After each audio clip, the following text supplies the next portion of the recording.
Ok, donc salut à tous. Aujourd'hui, je vais vous montrer comment progresser au Rubik's Cube rapidement. Donc là, je parlerai que du Rubik's Cube 3x3. Donc là, ce sera pas une vidéo où je vous montrerai des techniques, etc. Je vais vous expliquer comment progresser au cube. Voilà, parce qu'en fait, on peut progresser au cube assez rapidement si on est bien efficace dans nos apprentissages du cube et de notre progression, une progression efficace et donc rapide. D'abord, je tiens à m'excuser pour le son, il doit vraiment pas être top, mais il sort de mon ordi et c'est pas le meilleur son du monde. Donc voilà, c'est parti. Donc tout d'abord, on va parler de travailler des bases en priorité. Donc les bases, c'est vraiment les F2L, on va dire que les F2L, je crois que j'ai une stat, je suis pas sûr, on peut me corriger, mais c'est environ, je crois que ces F2L, c'est vers 65-70% de la résolution. Donc ça prend, c'est vraiment les étapes les plus importantes, je crois que c'est F2L. Et ce qui est intéressant, c'est vraiment apprendre à vraiment avoir des bons F2L. Ça, c'est important. Donc, avoir des bons F2L, c'est-à-dire pour moi, de vraiment travailler ça, par exemple, sans chronomètre. De regarder, par exemple, si on fait cette rotation à quel moment, est-ce que c'est avantageux? Est-ce que si là je fais un algo plus long pour éviter un road grip et qu'ensuite j'ai un road grip, est-ce que ça vaut le coup? Est-ce que j'influence les hauts, etc. Donc tout ça, ce sont des termes qui viennent en expérimentant vous, seul, plutôt sans chronomètre, je dirais. Vous essayez de trouver des techniques, comment je résous ça, est-ce que ça vaut le coup que je fasse un algo plus long, mais qui ne me coûte pas de rotation, pour ensuite enchaîner sur un truc sans rotation. Donc ça, c'est vraiment à vous d'expérimenter. Donc je sais qu'il y en a qui préfèrent faire des algos avec les S là, c'est assez populaire depuis environ, très populaire depuis un an à peu près, faire des formules des S. Est-ce que ça vaut tout le temps le coup ou des fois vous préférez bourriner des RU avec des pauses? Donc les deux marchent et après ça dépend plutôt de son style. Voilà. Donc moi ce que je trouve important pour progresser, c'est de faire le moins de pauses possible. Donc essayer à enchaîner très rapidement.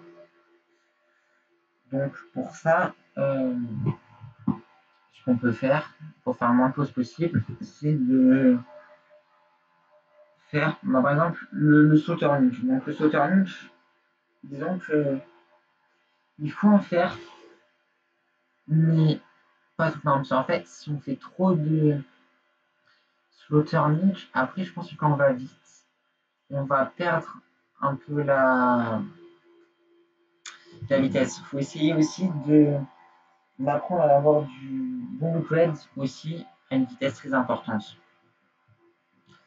Donc je pense qu'il faut varier les deux. Essayer de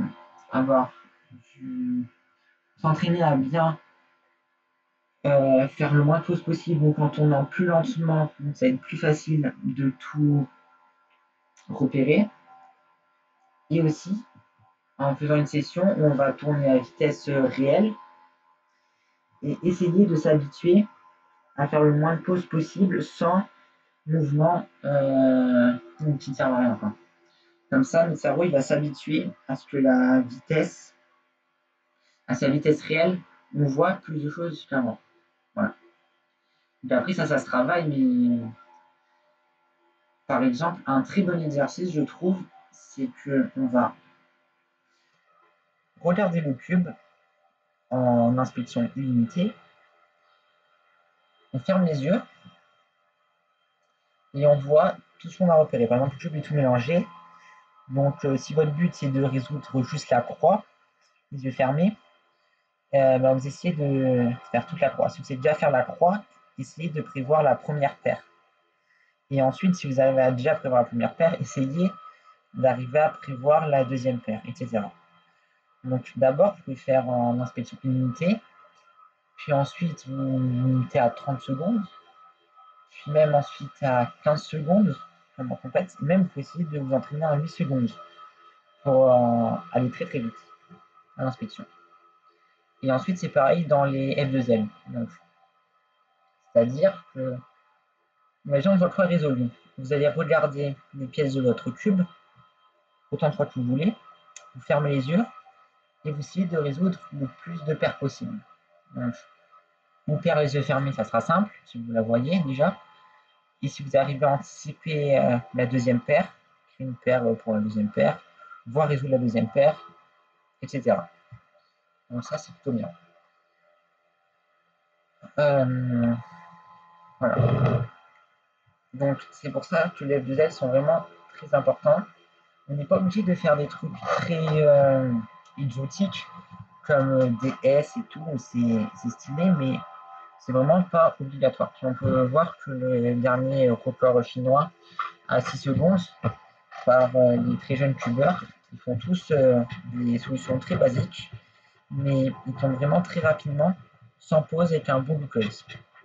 Donc ça, c'est plutôt important. Ensuite, voilà. Donc là, il faut que vous trouviez votre rythme de résolution. Donc, tout le monde, vous voyez les cubeurs, ils n'ont pas le même style. Donc, il faut très bien constater que, par exemple, Max Park, lui, il va tourner très très vite, mais faire beaucoup de mouvements. Il fait vraiment beaucoup de mouvements. Tandis qu'un cubeur comme Alexandre Carlier, donc le champion de France, lui, il tourne un style plus décontracté. Il va avoir moins de TPS sur les F2L, mais il va faire plus de. Il va plus optimiser, on va dire, et ensuite, il va accélérer à la fin. Ces F2L, ils sont. Quand on regarde, il n'a pas l'air de tourner très vite, mais il fait vraiment des bonnes choses. Il arrive à avoir il a du bon look head. Il fait vraiment aucune pause dans ses résolutions. C'est ça qui donne quelque chose de plutôt bien. Je vais être aussi plutôt comme ça. Avoir des solutions plutôt efficaces en tournant un peu moins vite. Et à la fin, bien sûr, à la fin, tout le monde a plus de TPS sur OLPL. Là, je me concentre plus sur l'F2L. Sur OLPL, c'est beaucoup plus simple d'avoir un bon TPS car c'est des formules vraiment par cœur en fait. Il n'y a rien à repérer ensuite, mais ça part la PLL. Donc voilà, il faut que vous trouviez quel est plutôt votre style de résolution. Si vous préférez être plus bourrin, vous allez faire le plus de. Vous allez tourner très très vite et du coup faire un peu de pause et engendrer un peu sur l'efficacité. Ou alors tourner un peu moins vite, optimiser plus, mais du coup tourner un peu plus lentement. Voilà. Mais dans tous les cas, ce qui est important, c'est d'avoir un bon rythme de résolution, d'accord? Il ne faut pas faire de. Il faut éviter un maximum les pauses. Voilà. Ensuite, donc là, comme j'ai parlé, donc les résolutions chronométrées, c'est bien sûr ce qui vont nous faire progresser, nous vont nous donner voilà quel est nos temps du moment, tout simplement, voilà. Donc pour progresser, ce que je conseille, c'est de faire, il faut faire plus on fait des résolutions en général, plus on progresse. Ça, je suis totalement d'accord avec ça. Il faut vraiment faire beaucoup de résolutions pour progresser. Donc, si vraiment vous arrivez à faire une AVG 50 par jour, c'est vraiment super. Voire 100 si vraiment vous avez envie. Mais ouais, plus on est rapide, plus les AVG elles vont rapidement. Donc, Ce que je trouve sympa aussi à faire, vous avez plusieurs possibilités, c'est soit vous faites plein de résolutions comme ça, ou soit vous voulez une ambiance un peu plus comme la compétition en fait, où vous allez tout raisonner en moyenne de 10, mais des AVG5. Vous allez faire une AVG5 10 fois et vous allez avoir la moyenne dessus. Donc ça, c'est par exemple, si vous voulez préparer une compétition ou quoi, vous aurez plus le mental de la VG5. Donc, par exemple, en fait, quand on fait une moyenne de 50, on va juste faire plein de résolutions. Et si on fait 2 bons temps d'affilée, ça va plus se ressentir sur une bonne moyenne de 5. Du coup, il y a un bon temps qui va compter. Alors que sur la VG, quand on voit la VG50 comme ça va ressortir à moins. Voilà, donc c'est comme vous préférez. Voilà, mais au fin de compte, ça revient au même. Voilà. Ensuite, pour les résolutions chronométrées, je trouve ce qui est bien travaillé, c'est la dernière paire plus plus le LF. Donc, c'est des mélanges sur ces timers. Vous pouvez choisir à partir de la troisième paire. Voilà. Donc, en fait, ça va permettre de travailler la transition avec l'OLL. Si en général, je vois ça surtout sur les youtubeurs plus débutants. Ils vont faire des pauses entre leur dernière paire pour enchaîner avec leur OLL. Donc, travailler la dernière paire, par exemple, vous pouvez même sans chronométrer, faire la dernière paire et essayer de prévoir l'OLL avec la dernière paire. Voilà. Et ensuite, vous pouvez essayer de trouver des formules, comment est-ce que je peux orienter les arêtes dans ce cas précis, etc. Il y a vraiment plein de choses à explorer. Et ensuite, donc, ça améliorera aussi la transition. Donc la dernière paire avec l'OLL, et avec l'OLL, la PLL. Donc ça fait travailler le TPS et aussi la transition entre tout. Et donc qui dit transition, dit pas de pause, dit fluidité, dit meilleur temps. Voilà. Ensuite, bien sûr, il y a les résolutions non chronométrées. Et selon moi, elles sont tout aussi importantes que les résolutions chronométrées. Donc, comme j'ai dit, on peut, voilà, comme j'ai dit tout à l'heure, j'aime bien le jeu du roller. Donc, c'est-à-dire, on fait le cube en le moins de loup possible. C'est-à-dire, là, je mélange mon cube. Je vais faire un test devant vous. Donc, vous ne voyez pas, mais je vous explique. Donc là, j'ai le cube. Je le regarde. Hop. Donc là, je vais me faire la contrainte des 15 secondes. Ok. Ok, zut. Bon, à un move près, j'avais une X-Pros. Voilà. Donc là, ça fait un regard. Ensuite, 2 regards. J'ai 3 paires résolues.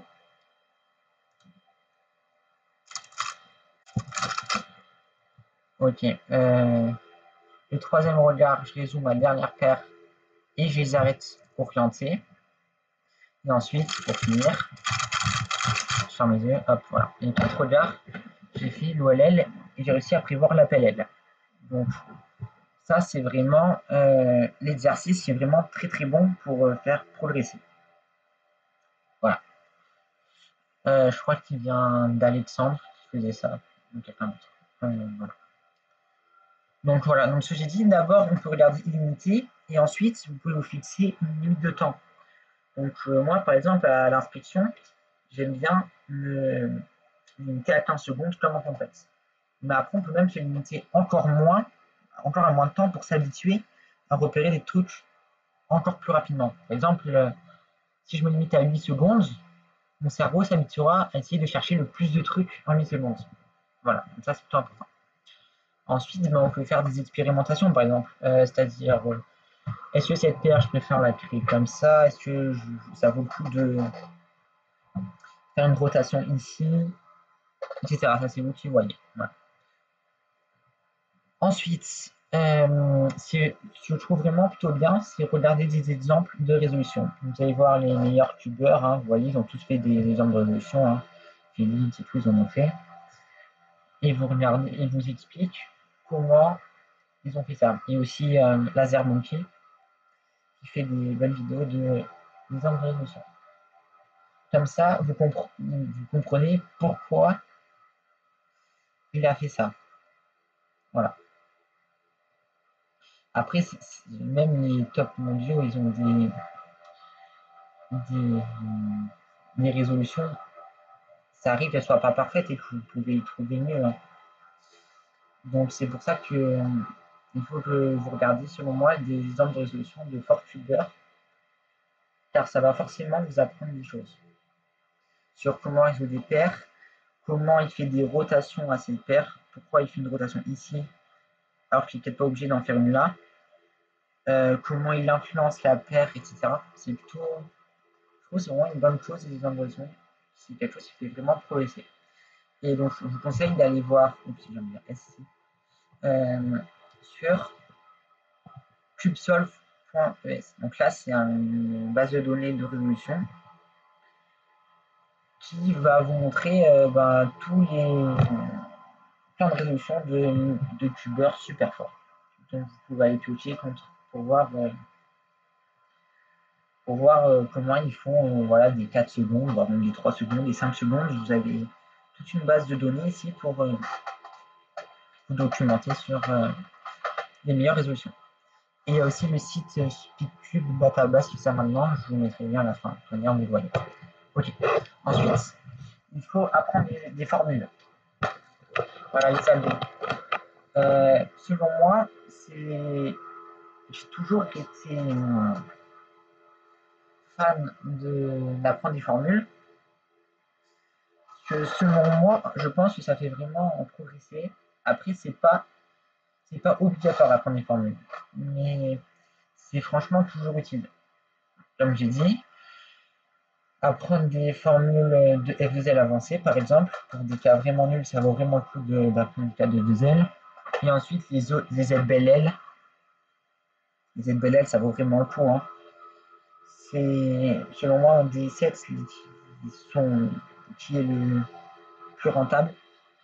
Mais par exemple, il faut bien piocher aux ZBL. Par exemple, si vous n'êtes pas obligé d'apprendre toutes les ZB, mais par exemple, les ZBL qui, lorsque votre OLL normal vont donner une diag, c'est plutôt intéressant.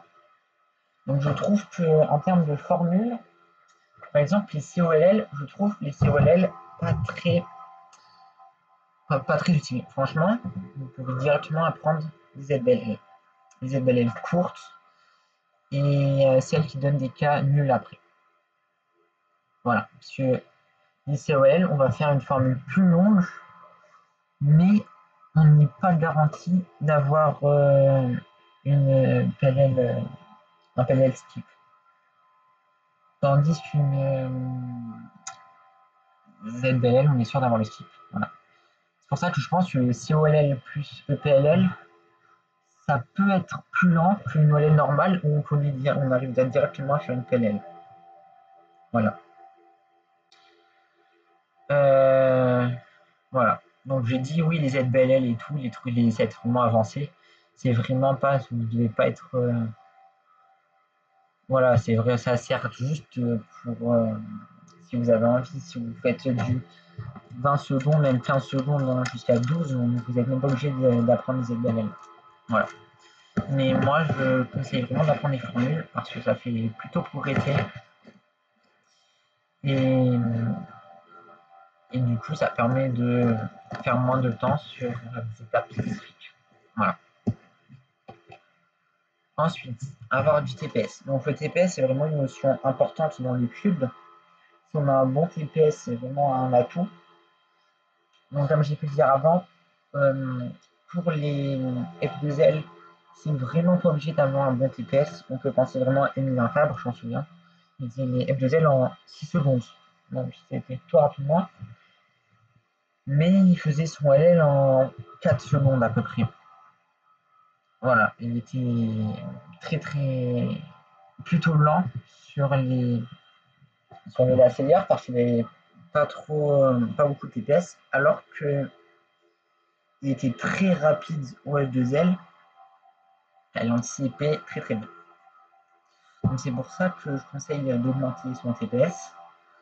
Donc ce que je conseille pour le faire augmenter, c'est faire plusieurs fois des formules. Par exemple, voilà, par exemple, vous voulez apprendre, vous voulez pratiquer votre PLLA en faisant le D2 double fiche là avec auriculaire annulaire. Vous allez faire une AVG 50 de PLLA. Jusqu'à que ça rentre en fait. Donc ça va vraiment faire progresser sur des formules spécifiques. Vous avez du mal, par exemple, une PLLN rapidement. Vous allez la faire plusieurs fois. Mais vraiment plusieurs fois. Hein, genre 10 fois, ça suffit pas. Hein, vous vraiment la faire plein de fois. Peut-être 50 fois. Et ensuite, vous allez la faire rapidement et sans low cut. Ça, c'est important. Il faut trouver une formule stable. Donc, une formule risquée où on fait une fois, par exemple, 0.9 dessus, mais tout le temps 1.5, et ben, c'est moins bon qu'une formule où on est constamment dessus à 1.1, je trouve. C'est le cas notamment avec les formules un peu bizarres que vous allez voir maintenant avec les S et tout. Je pense que c'est mieux d'avoir une formule où on est stable dessus, qui est vraiment pas risquée, que une formule où on fait tout le temps moins bon, mais en fait c'est un peu la loterie. Des fois on peut faire sub 1, mais des fois on peut faire du moyen 1, voire du petit 1. Voilà, donc je pense que c'est mieux d'avoir des formules moins risquées. Et où on est sûr d'avoir un bon TPS tout le long sans le cut. Voilà. Donc, moi, ce que j'aime bien faire pour progresser le RUF, parce que le RUF, voilà, majoritairement dans vos résolutions, il y aura du RUF, c'est de faire une PLLJ, ok, on fait U', on fait une PLLT, et on fait une PLLU. Et là, le cube, il est résolu. Voilà. Ah, je n'ai pas fini voilà. Donc ensuite, il faut travailler les RUD en faisant des ascenseurs en bas. Travailler sa main gauche aussi, c'est important. Faire les formules en LUF. Voilà, donc il la formule GTU, là, qu'on appelle les J, la T, la U. Vous la faites main gauche, et comme ça, vous verrez que c'est plus dur à gauche. Donc c'est important de travailler sa main gauche aussi, d'accord? Pas que la main droite, c'est aussi la main gauche. Voilà. Ensuite, devenir couleur neutrale. Donc je sais, c'est compliqué, mais selon moi, c'est vraiment quelque chose de très important, couleur neutrale.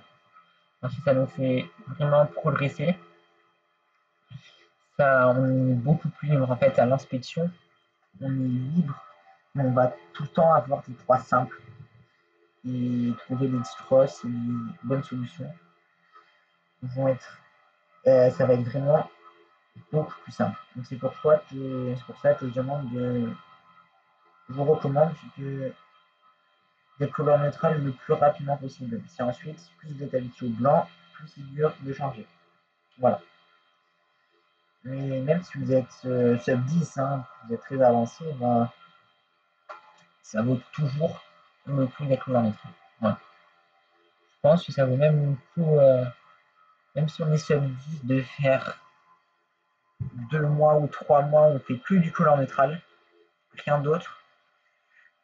Et ben ensuite, on va stagner, on va même régresser. Mais ensuite, on va tellement gagner. C'est vraiment entre faire que blanc et couleur neutrale, il y a vraiment une grosse différence, vraiment. Si en blanc, on peut avoir des croix vraiment nulles. Hein. En couleur neutrale, il y a forcément une bonne croix parmi les 6. Voilà, il faudrait trouver une stat, mais je pense que voilà, il y a forcément une croix en.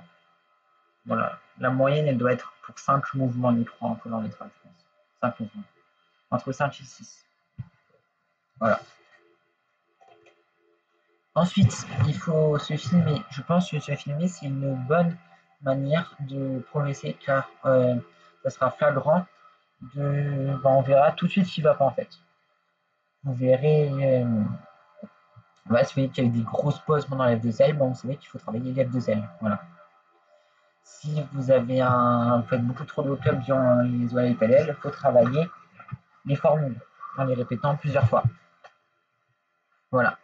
Et dites-vous que c'est bien d'avoir un point faible, comme ça on sait où progresser. Voilà. Si on travaille son point faible plein de fois, à force de travailler, il va devenir bon. Et il va même devenir meilleur que ce qu'avant. Vous savez avant.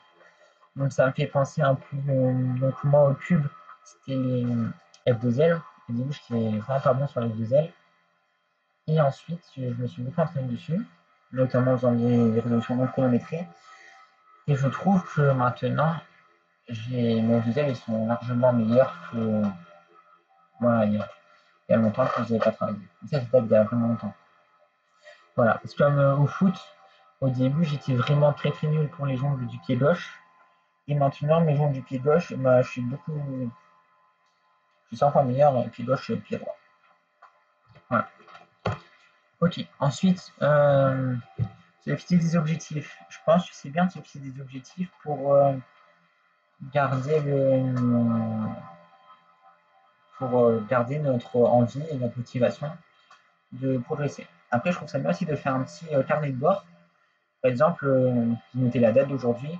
Aujourd'hui, j'ai battu ma moyenne sur 5. Aujourd'hui, j'ai fait un 9,1 de moyenne sur 12. Voilà. Voilà, aujourd'hui, j'ai fait ma première moyenne sur 9, etc. Comme ça, on voit notre progression et on est plutôt content. Voilà. Ensuite, ce que j'aime beaucoup faire, c'est vous allez sur le site letscube.net.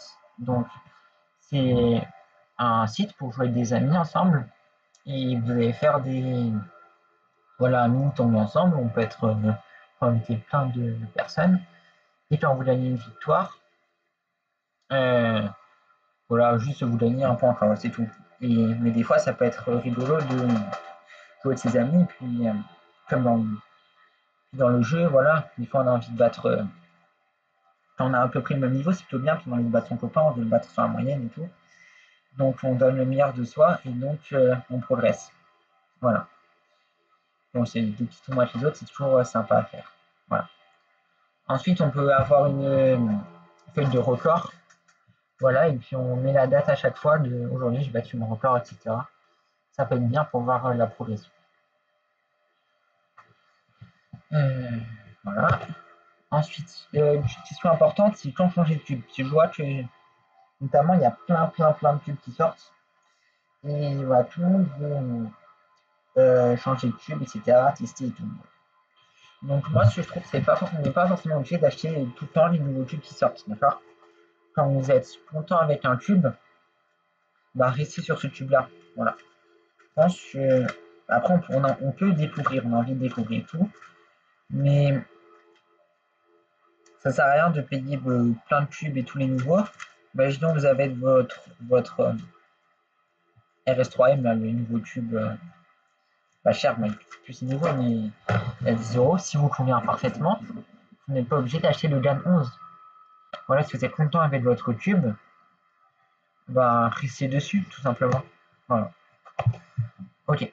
Donc là, comme j'ai dit, il faut savoir, donc j'ai dit travailler ses points faibles, mais aussi connaître ses atouts.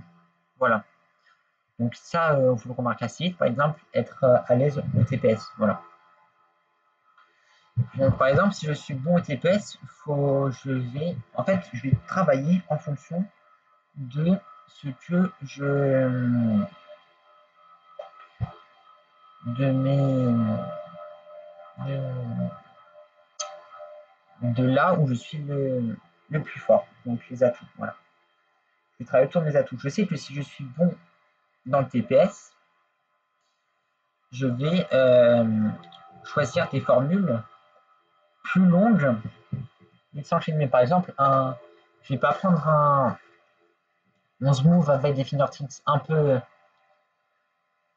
exotiques, voilà, et qui peuvent être tels que qui doivent être plus travaillés, etc. Si je suis bon en RUF, par exemple,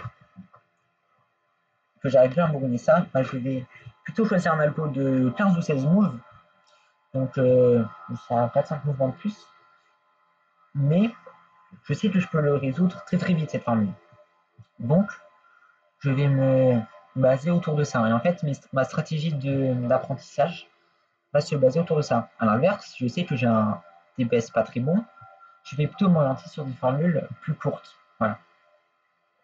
Et donc, il faudra travailler plus efficacement sur les S, les D, etc. Voilà. Voilà. Donc, comme j'ai dit, voilà, beaucoup travaillent leurs points faibles, c'est normal, mais il ne faut pas oublier son gros point fort, car il est très important. Voilà. Donc, il faut connaître son point fort et travailler autour de ça. Voilà. Donc, par exemple, euh, je sais que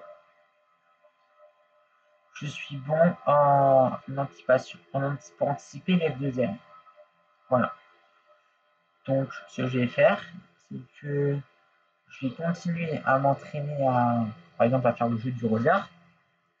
Et je vais essayer, par exemple, de faire le F2L en 2 looks, par exemple. Voilà. Donc, il faut toujours continuer à travailler son point fort. Voilà. Ok. Donc, là, je vais vous montrer un exemple de séance. Voilà. Par exemple, si on veut s'entraîner 1 heure, ok, donc la plupart, ils vont faire une moyenne voilà, par exemple, une navigation, ça nous prend 1 heure, imagine. Et la plupart des personnes vont faire une navigation pendant 1 heure. Donc, moi, ce que je propose de faire, après, vous faites comme vous voulez, hein, franchement, c'est pas obligé, mais je vous dis un exemple par exemple, pour progresser, parce que selon moi, je pense que je vais faire, imaginons, on veut s'entraîner pendant 1 mois, et on a 1 heure par jour pour s'entraîner. Je pense qu'on s'entraînera mieux comme ceci, on progressera plus vite qu'en faisant 1 mois, en faisant juste plein de réseaux cubes, sans rien regarder. Donc voilà un petit exemple. Hein. On regarde, on va sur le site, il y a des exemples de résolution, et on regarde 5 formules. Et on regarde bien attentivement. D'abord, on fait le mélange nous, on regarde comment on l'aurait fait, et ensuite on regarde qu'est-ce que Félix il a fait différent de nous. Voilà, par exemple. Voilà. Après, on peut faire une moyenne de 50 de last slot, last layer, donc la dernière paire plus la dernière couronne. Voilà. Et ensuite, on est toujours faire des solves de vitesse, parce que c'est comme ça qu'on veut. Donc il ne faut jamais oublier faire des résolutions chronométrées à la fin. Voilà. Mais en fait, on en fera moins si on s'intéresse à des étapes précises avant. C'est regarder les résolutions, regarder qu'est-ce qu'on pourrait faire, s'entraîner sur des étapes spécifiques. Tout ça, ça va nous faire baisser la moyenne, c'est certain. Ok, ensuite, voilà, je vais vous mettre des petits liens, je vais vous mettre aussi des petits liens utiles. Voilà, donc là, il y a Algo et reconstruction. Speedcube Database, il date de l'an dernier, ce site, et il est vraiment excellent. Donc, je vais vous montrer. Hop. Voilà, donc ici, donc là, on voit, il y a des angles de résolution. Donc là, on voit voilà, Félix, il a fait un 4 secondes en compétition, là. Là, il y a sa moyenne, la compétition assignée. Et donc là, vous voyez sa résolution. Donc ce que je vous conseille, c'est que vous allez vous faites ce mélange. Vous ne regardez pas ce qu'il fait. Donc là, je résume mon cube, je regarde. Qu'est-ce que j'aurais fait en résolution rapide. Et ensuite, je regarde qu'est-ce que a fait Félix. Voilà.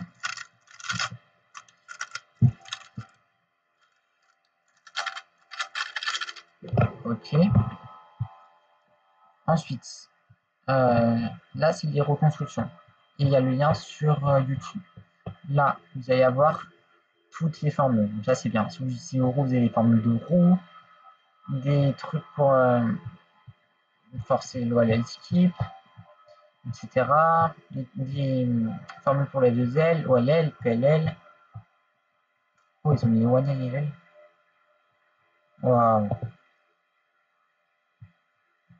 Ok, il y a même toutes les formules de tous les cas de dernière couronne possible. Ça vient d'être ajouté, je crois. Voilà les ZBLL. Et ensuite, donc, il y a aussi pour d'autres formules 2, 4, 5, 6 mégas par an. Et par exemple, moi j'avais mis dans les. Vous vous connectez au site, j'ai commencé à mettre mes ZBLL. Donc là, je n'ai mis que 4. Et on peut ajouter des formules. Donc, par exemple, sur ZBLL U1, voilà. Vous pouvez mettre j'aime cette formule et je l'utilise. Donc voilà, pour l'utiliser, je ne sais plus comment on fait, on clique dessus, je crois, et on dit j'utilise cette formule. Voilà. Et après, je peux écrire une formule qui manque, qui n'est pas, vous écrivez, etc. Pour ajouter une formule dans la base de données. Et donc ceci, c'est vraiment excellent. Ensuite, vous avez toutes vos formules ici. Donc voilà, et vous pouvez ensuite avoir le PDF de vos formules pour imprimer. Voilà, donc je vous conseille d'aller voir ce site, il est vraiment excellent. Et on peut aussi s'entraîner sur des. Voilà, on peut s'entraîner sur les ZBLL, là on met ZBLL U. Voilà, juste vous vous entraînez sur les F2L. Voilà. Etc. Après, pour les trucs avancés, c'est voilà, ça. Voilà, donc là c'est le site, je vous conseille vraiment d'aller voir, il est génial. Ensuite, Test Timer, vous connaissez, c'est un chronomètre en ligne. Hein. Voilà. Vous faites des temps, il y a vos statistiques. Ensuite, ça, c'est un site pour s'entraîner sur des formules. Comme il fait Speak Database, mais vous avez plein de trucs là. Donc, vous avez des trucs classiques comme les PLL. Voilà, OLL, PLL ici. Les OLL de Félix. Vous avez des trucs beaucoup plus compliqués, les ZBLS pour présenter les arêtes dans l'interface. Les ZBLL, etc. Et on peut dire un tube connecté. Ce site est très bien, vous avez beaucoup de choix de formules. O1LLL, OG1, CLL, des trucs, je ne sais même pas ce que c'est, d'autres méthodes. Et voilà. Ensuite, il y a celui-là, bcver.fr. Donc là, sur ça, on a ZBLL, c'est le même. Donc par la suite, on peut choisir quel ZBLL spécifiquement on peut avoir.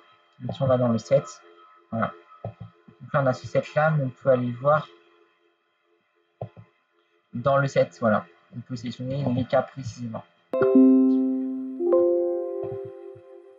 Hop. Donc, voilà, il y a ça pour les OLL aussi. Et les PLL, voilà. Donc je trouve ça plutôt bien, mais si on veut se montrer sur les formules, quelle formule nous prend le plus de temps, ou si on veut s'entraîner à être bien efficace pour faire les ZBLL, c'est important de s'entraîner sur ces formules là-dessus. Voilà. Voilà, donc c'est la fin de cette vidéo. Si vous voulez que j'aille plus en détail sur certains points pour progresser, n'hésitez surtout pas à me le dire. Et je ferai une vidéo spécifique sur ce que vous m'avez demandé en commentaire. Voilà. Donc j'espère que cette vidéo vous a plu et je vous dis à bientôt pour une prochaine vidéo. Ciao!